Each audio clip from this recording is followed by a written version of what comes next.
Hello and welcome back to your next free weekly Brave Journey birth preparation video where I pick a topic related to birth or postpartum and I talk about it.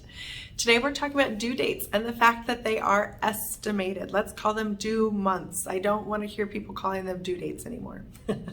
They are estimated. I'm Carolee, I'm a birth doula and a childbirth educator, and let's get started.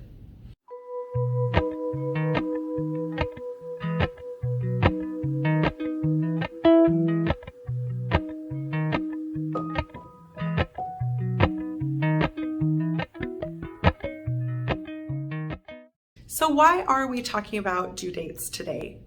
The reason is because in 2017, a bunch of birthing people were sampled and over 40% said that their medical care provider talked to them about induction due to being near or at their due date.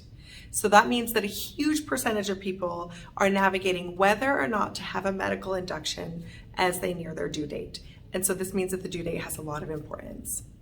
Now, the benefits and risks of a medical induction and the medical induction process is another topic for a different video. We have lessons on this in the Brave Journey birth preparation program about the benefits and risks of induction, as well as tips for how to have a successful induction. We've also talked about this in the past in prior weekly videos, so you can go click on those. But what we're talking about today is due dates. And since so many people end up having to grapple with whether or not to have a medical induction due to coming to their due date or passing their due dates, I wanted to talk about this today. First off, let's talk about how do we even get to a due date. And the big thing to emphasize here is that it is always estimated. There's going to be a range of when every human body gives birth to a baby, and there's going to be a range of when every human body who menstruates in terms of when they ovulate and when they conceive.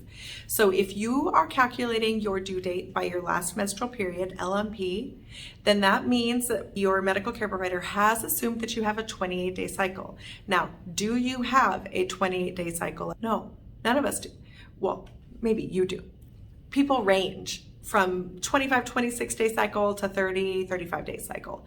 So if you have a 31-day cycle, that's 3 days past 28 days, so you probably ovulated 3 days later. So your estimated due date based on a 28-day cycle means that your due date is established 3 days earlier than actual. So your medical care provider may say on 40 weeks exactly we're starting an induction process. And then that's actually 39 weeks and 4 days for you. So this is an example of how it's estimated. And maybe you know exactly when you ovulated, so you can share that with your medical care provider when establishing a due date, estimated due date. Another way that due dates are established is from ultrasound. Now, ultrasounds can give you a very accurate due date only in a very narrow window of gestation, between 11 weeks gestation and 14 weeks gestation. At that point, an ultrasound is as accurate or more accurate than knowing when you ovulated or last menstrual period.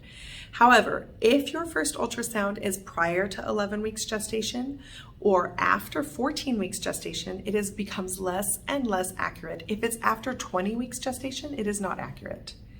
So it's going to give you an idea broadly of how many months pregnant you are, but it's not going to give you this exact estimated due date. Now, medical care providers have to do the best they can. They put it in the system, but then when you get to the end of your pregnancy, if you're not totally sure about your due date, you're facing all sorts of decisions based on an estimated due date, and they're to the day.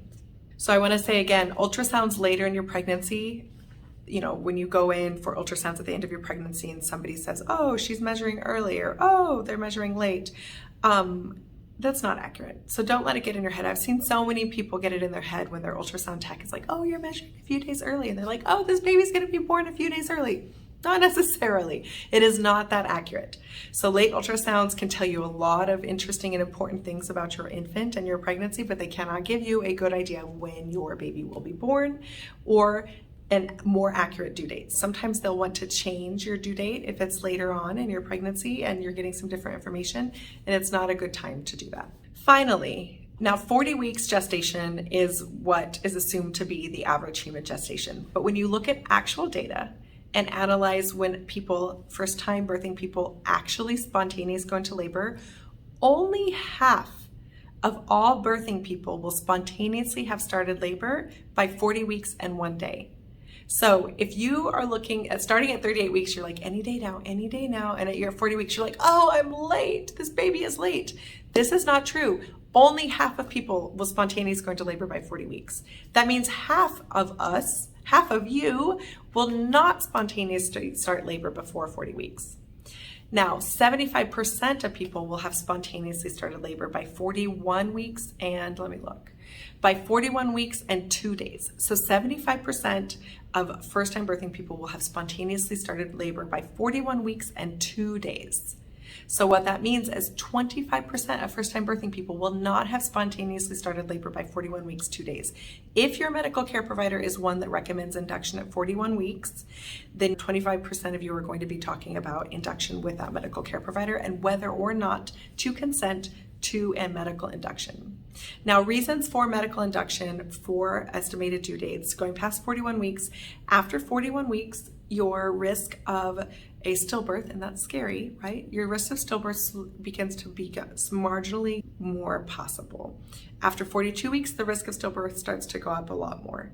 So the American College of Obstetricians and Gynecologists recommends that an induction be performed, that a baby be born by 42 weeks. That's the recommendation, but it can be considered as early as 41 weeks. So that's the official recommendation. For those specific details and those specific data, you can reach out to me if you'd like to look at those. Those are available also at Evidence-Based Birth, and I have some handouts on some of those statistics. They're scary, and that's why these conversations can be tricky to have with your medical care provider when they say things like stillbirth. Our minds tend to go blank, but we have to really look eyes wide open at actual risk and understand that when it goes up just a tiny little bit versus goes up a lot, we are the only ones who can make that decision for ourselves. It also has to do with our goals for what kind of labor we'd like to have and our perceptions on medicine and risk. So each of us has a different way of approaching that, and every medical care provider has a different way of approaching that too. So your personality and your perceptions on medicine and risk and your medical care provider's perceptions on medicine and risk will come to play here. One last final note, there was a study that came out that showed a higher risk of cesarean birth after 39 weeks. So a lot of medical care providers have started to offer elective induction at 39 weeks. Again, we haven't talked about benefits and risks of induction. We're just talking about due dates. But I do want to mention here that there are a lot of things that will more significantly reduce your risk of cesarean birth than an induction at 39 weeks.